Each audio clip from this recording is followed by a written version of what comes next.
Welcome. Happy day, everybody. This is another episode of Scotty'S Hot Takes. Glad you're aboard. And we've become, it brings me great delight to introduce one of my great friends again. We've become great friends because we're both sports nuts. It's Super Dave O'Malley I have on the podcast. Thanks for being on again today, Dave. Oh, it's my pleasure. We are the Chubb and Hunt of YSN. I like it. I like it. Ground and pound until we tire people out and just wear them down. I like that a lot. But to start off today, to get right into it, I wanted to ask you, you're a Mooney graduate, went to Mooney, have a lot of good memories there, a lot of good sports memories. And without throwing too many people under the bus, I know we got a lot of local connections here, but Mooney really struggling right now as a football program, to say the least. Not to say they can't have a turnaround and they're going to be in the playoffs this year, but what do you think their biggest problem is right now? Well, first, Mooney, once the jewel in the crown of the Valley football, fallen on hard times. And usually up until this year, I always blamed it on scheduling. But when you only put up 7 points against East and get shut out by Cheney, you got to throw scheduling. So Mooney, I'm thinking maybe in a transitional, maybe they're trying to get the school moved and they're tanking. But with Fecco out and Pelini, and Pelini's not a bad football coach. He's had success. I mean, he's coached some big programs and he's a Mooney alum. And I don't know how their offense is so anemic and they can't. I watched the Cheney game and I don't think they got one first down. Their quarterback is basically a linebacker playing quarterback. Great linebacker, but just kind of slow and big and runs that option and doesn't make it around the corner. They got Ursuline this week, so there is room for a turnaround. And a lot of people say if you beat Ursuline, it makes your season, but not the salad days of Carter Mooney that I remember. Well, what if they came up and annihilated Ursuline? Do you think that would make this? What would you think about? I mean, it's still, again, losing record. They've really struggled, like you said, struggled mightily to beat East. But if they came out and dominated Ursuline, would that change your thoughts on the season as a whole at all? And first of all, I would say what a great week of practice they must have had. They come out because they pretty much laid eggs in the first 4 games. But they come out and beat Ursuline handily. Yeah, I mean, but from what I've seen and what I've seen of Ursuline's had not a bad year, a pretty good year. They should have beat Harding last week. But I think this is a year 2020. See, everything's different in 2020. Mooney's football is bad, so I'm just going to chalk it up to that. And one final thing I have for you, it seems to me from what I've checked out through our great coverage here at YSN Day, from what I checked out in Mooney, it seems like the play calling maybe to me has been a little too simplistic, kind of vanilla. But what are your thoughts on that? Well, that's been Mooney's brand for 40 years, is run the ball. But if it's not working, at some point they're not keeping the defenses honest. The defenses are just stacking the line, and Mooney's running that same off tackle run they've been running for 40 years. And this year it's not working, but they're not going off script, and it's very frustrating. Very frustrating. And it is interesting too, because I said it was the last thing, but really I have one more. I heard a lot of people that were kind of wishy-washy when PJ Fecco was with Mooney, and he was with Mooney for so long. I think he started with them I want to say in 89 or 90. So I was just a baby that he started with that program. But I was wondering, do you think like maybe people didn't realize how good it was with Fecko, or do you think he was the game kind of passed them by because they struggled more in those last? Do you think the change was warranted, I guess, is the final question on Mooney football that I have. Probably. When you hear the same voice over and over, is it time for a change? And Fecko hadn't had success in the last 5 or 6 years. And we all just credited the scheduling, but he had success early. He's won championships, 4 or 5, I believe. And but yeah, I think a change was probably necessary. He was never beloved like Butchie was. You know, there was always people. You could always hear noises about Fecko through his whole tenure, but they probably didn't appreciate him enough because he did have success and he was a pretty damn good football coach and a Mooney a lot. Yeah, it'll be really, in my opinion, fascinating to see how Mooney comes out against Ursuline this week.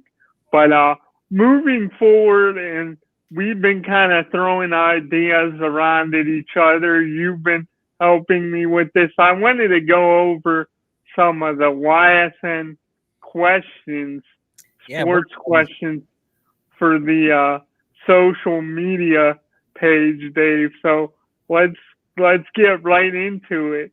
I just wanted to know from you, what is your favorite area sports logo?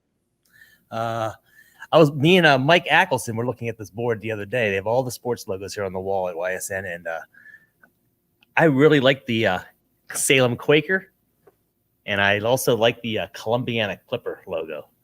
And but one of my all-time favorites from when I was a kid is the Austintown Fitch AF. I believe that is very iconic, a little reminiscent of the 49ers, but still.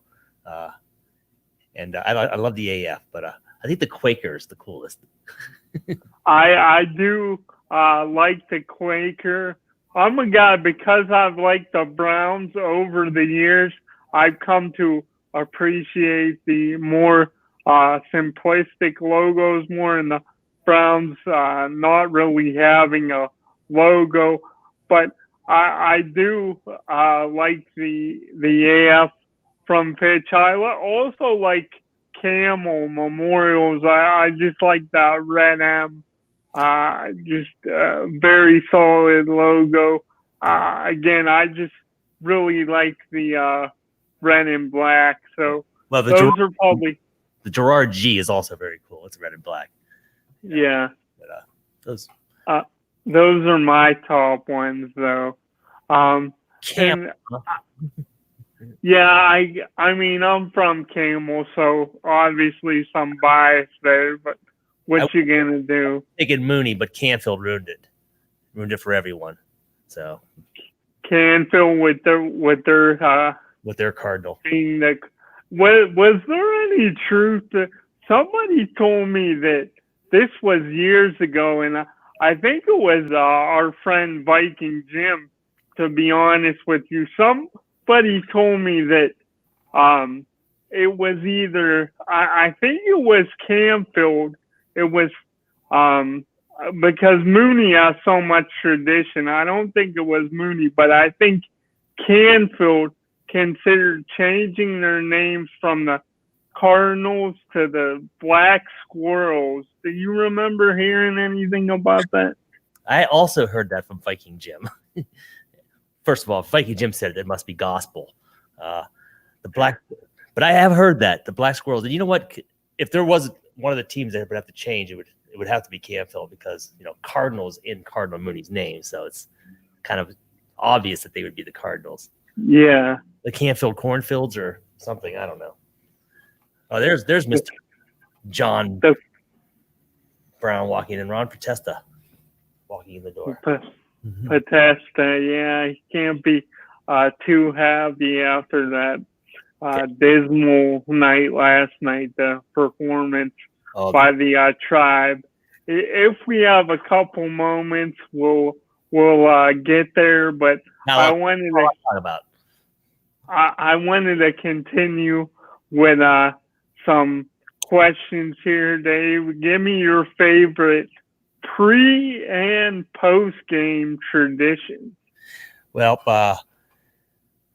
after I'm going to go with what I've been doing since I went to high school, but the MVR club, because CC's MVR club is a huge Mooney establishment, and they have big parties there and bocce tournaments every Friday night before the Mooney games. Now, I don't know what they did this year because of a little bit different, but and of course the Cardinal Mooney Victory Bell post game tradition was always, and I continued going to those even after I graduated. But after everyone goes down to the stadium, to the school, they get in the courtyard and they bang the victory bell, and everybody just goes nuts. And so those are my probably two. I used to go to games and just go home. I didn't really tailgate or stuff like that, but yeah. Cassisi's MVR club before the game, Cardinal Mooney Victory Bell after. Before and after.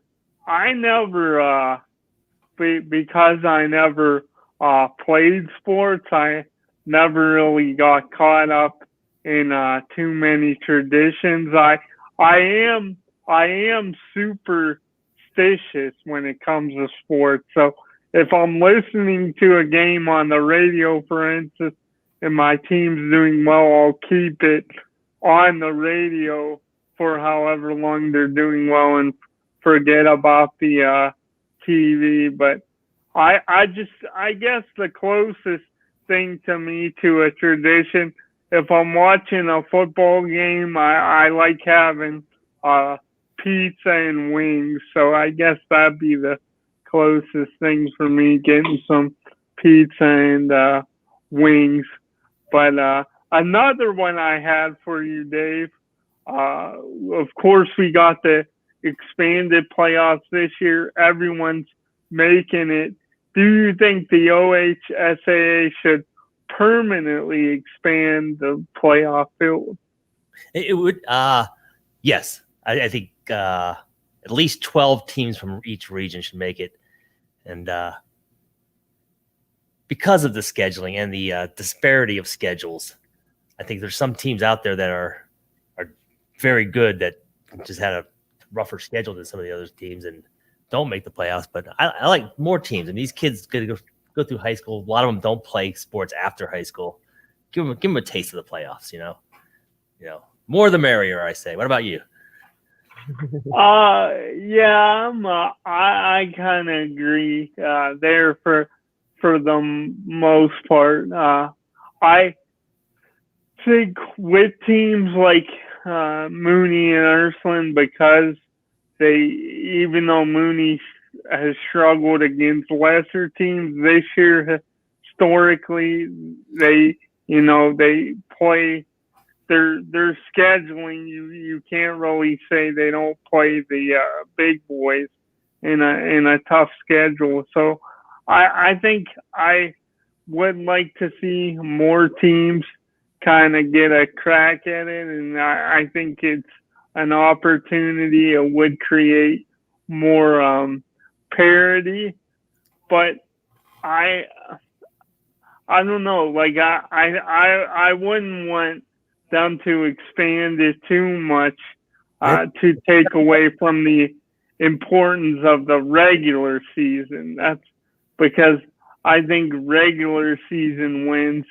any wins you can get, they're important too. So I wouldn't want to take away too much from the regular season, but I do think they should expand it a little bit. They would probably have to cut the regular season back, but they play 10 games now, probably back to 8 if they're going to add a couple more weeks of playoffs. Because you can't have these kids playing football the entire school year.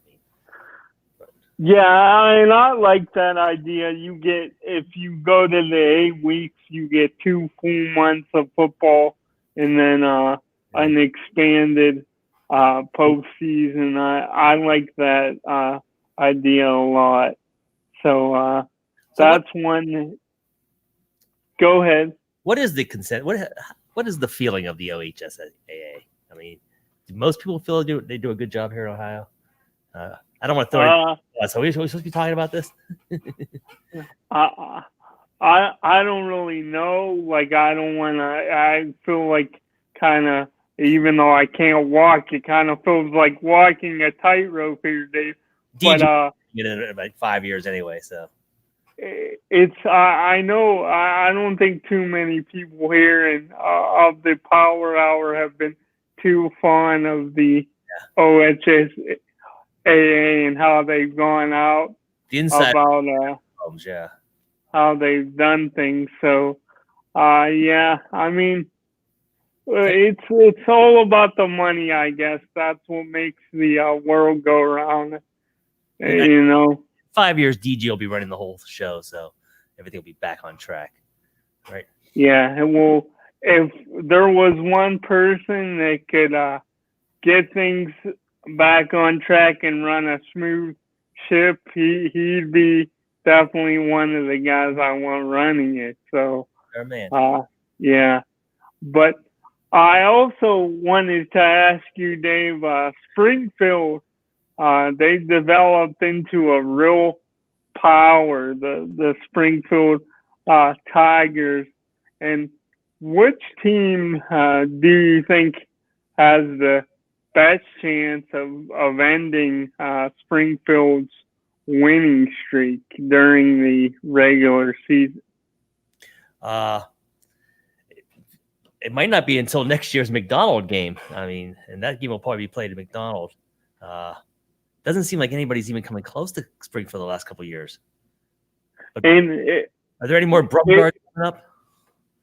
Isn't what's that? More Brumgards? They have more Brumgards in the ranks. It seems like. Yeah, I'm not sure, but I know. Like, I was gonna ask you. I think it's the last 2 times Springfield has lost. It's been at the hands of McDonald, correct? Right. 28. They've won 29 of 31 regular season games, and the 2 losses were McDonald. So I mean, that just based on that alone, if I was going to graph it, I'd have to say McDonald. Yeah, that's a pretty or minimal pretty remarkable run. This is one of the questions. We're going back a little bit here, Dave, for this one. This is one I think you sent me last week or the week before. But who is on your Mahoning Valley? The coaching, first the coaching, and then the athlete Mount Rushmore. Oh, okay. I should have given this more thought. Am I sticking just to high school or any area athletes? For area athletes, yeah, I'm putting a couple boxes up there. You got to go Boom Boom. Yeah, I was thinking more specifically just high school. Okay. But I'm going. Starting with Ted Bell from Cardinal Mooney, 1973, greatest running back the area ever produced. I'm gonna go Bernie Kosar. Boardman High School. His junior year, there was a strike, so he missed out on that a lot of it. But for coaching, I got to go with Butchie, Phil Anarella, is his name. He recently passed away. Fitch's coach. Tom McDonald. I mean, McDaniel, Josh's dad, Warren Harding. Maybe coaching. And I'll think back on that, though. Do you have anybody who stands out on your sports athlete, Mount Rushmore? Dennis Davis Jr.? I really, to go more recently, it was someone I thought of recently, Dave, but it was just a tremendous Hubbard team a while back, and I go with LJ Scott. He was really fun to watch, so he's one that immediately comes to mind. I saw highlights of him his freshman year. He could have played college ball his freshman year. He was so much bigger than everybody and dominant. Yeah, he was a great one. Also, early 2000s, Ursuline, Delbert Ferguson won 3 state championships as their tailback. A lot of people don't remember. I don't know what he did afterwards. I'm sure he went somewhere, but the only 3 championships Ursula never won, he was their tailback, Delbert Ferguson. Do you remember much of Maurice Claret's? Did you follow him much, his tenure at Harding? I actually lived across the street from Mollenkopf Stadium his senior year, and wow. And they used to shoot off fireworks after every touchdown. Well, they ran out of fireworks about game 6, and I had 2 dogs across the street, and Friday nights were like the worst nights because they were scoring. He scored 5 touchdowns against Boardman. I think he scored 5 different ways. I mean, yeah, Claret had put up 340 in a playoff game on the ground. Yeah, I was really young. I think I was only about 13 his freshman year when he started from game number 1 at Ohio State. So I didn't really remember his high school tenure, but I've heard from numerous people that he was just unbelievable. A couple have said that they thought he was the best area running back they've ever seen. But yeah, you could argue that. I mean, his center of gravity was you couldn't tackle the guy, and he was just so elusive. And I remember that first game. What a scintillating debut for Ohio State. That was the most anticipated debut I think I've had in a long time. And the first it was Texas Tech, right? I remember the first 2 series he didn't do much, and Tressel was debating whether to take him out of that 3rd series, and he busted out that 70-yard touchdown run. And next thing you know, national championship.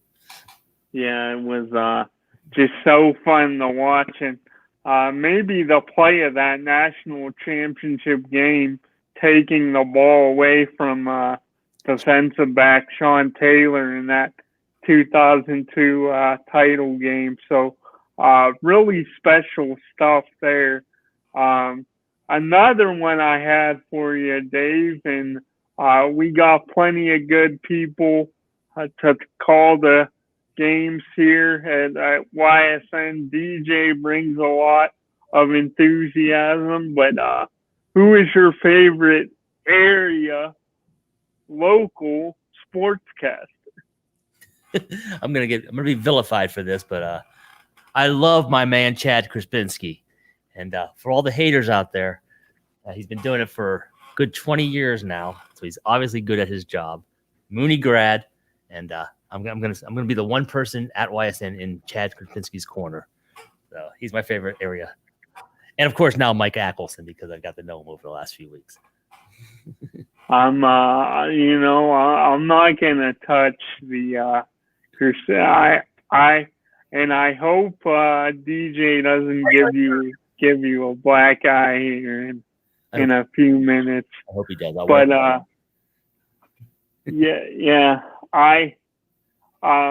I really, being a part of the audible call here at YSN on Fridays, I've really enjoyed Mike too. He always makes a point to say what a great job I'm doing when he includes me as the people, as part of the team here at YSN watching the game. So I have a lot of respect for Ackelson too as well. But I think Quinn, since he started more recently announcing games for YSN, I think he's done an outstanding job. EB, who's also Aaron Bailey, part of the Power Hour, done a really good job. DJ always brings it. So,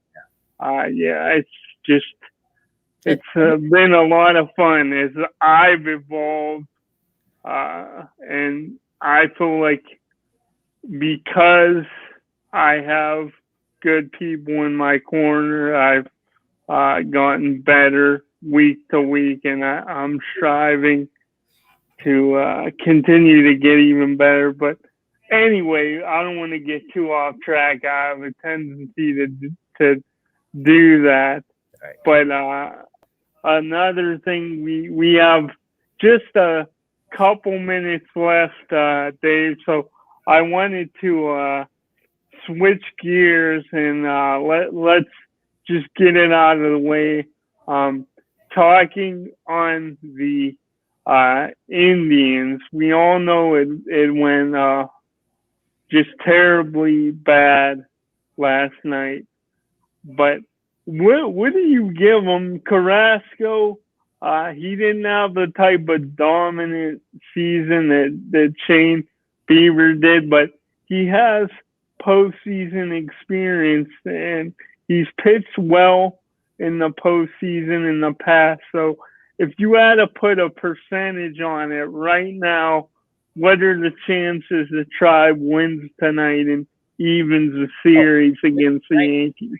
Win tonight, it's a 50-50 chance. I mean, but Carrasco has got to dominate. I mean, we just do not have the offensive power. I'm telling you what, when Judge hit that home run, I felt it was over. I didn't think we were going to put up 3 runs on Cole. So, I mean, Carrasco's going to have to bring his – but I'm still giving it a 50-50 shot. We're going against the Japanese kid, right? Masahiro Tanaka. I'm allowed to say that, right? The Japanese kid.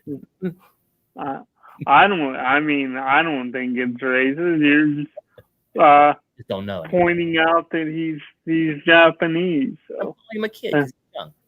But yeah, but Carrasco's going to have to bring his A game, and you're right. But the postseason experience is huge. It's huge. He's not going to. Plus, there's no fans. It really shouldn't be caught up in the moment, right? Yeah. There's no fans. I still think the nerves kind of play, especially for Bieber, because he was making his first ever postseason start. I think you could tell he was a little too amped up last night. Not saying it was because he was ineffective, because he just didn't have it. But I think nerves did play a bigger factor than maybe some people would say, because there's no fans in the stands. I think they still were a factor last night for Bieber. And what Hamilton was saying was Bieber's fastball, his last 3 or 4, is what his problem has been. He hasn't been placing his fastball. He hasn't been walking people. He's just been leaving it out over the plate, and he did that to Judge, and that was Bieber's problem, his fastball, I guess. But Cookie Carrasco, that's all in for the Cookie Man. We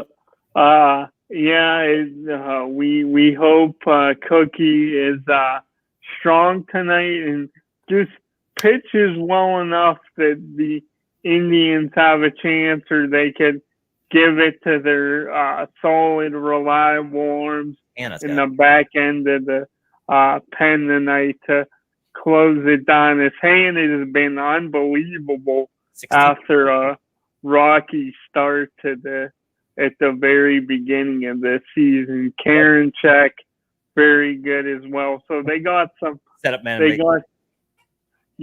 got some really good arms there. As we close here, I wanted your thoughts. One, on the NBA Finals. This is a 2-part question. One, NBA Finals.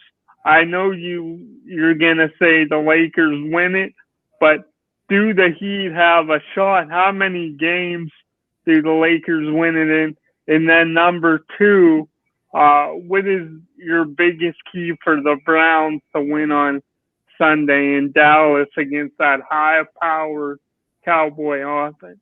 Well, we have to stop Zeke. I mean, and put the ball on Dak Prescott. But Dak Prescott, he's sneaky good. You know, he doesn't always. But what was the first part of the question? LeBron. Lakers in 6. Yeah. My prediction. And Lakers in 6. Yes. All games close. Does this affect LeBron's legacy one way or the other to you? If the Lakers win or if they lose, or is it already cemented in your mind? I don't think it hurts his legacy if he loses. I think it greatly increases his legacy if he wins. So you would, again, he'd be right in the GOAT conversation if you're in your mind if he wins another one?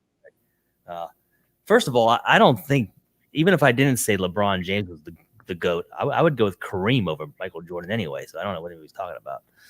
That's just me, though. You go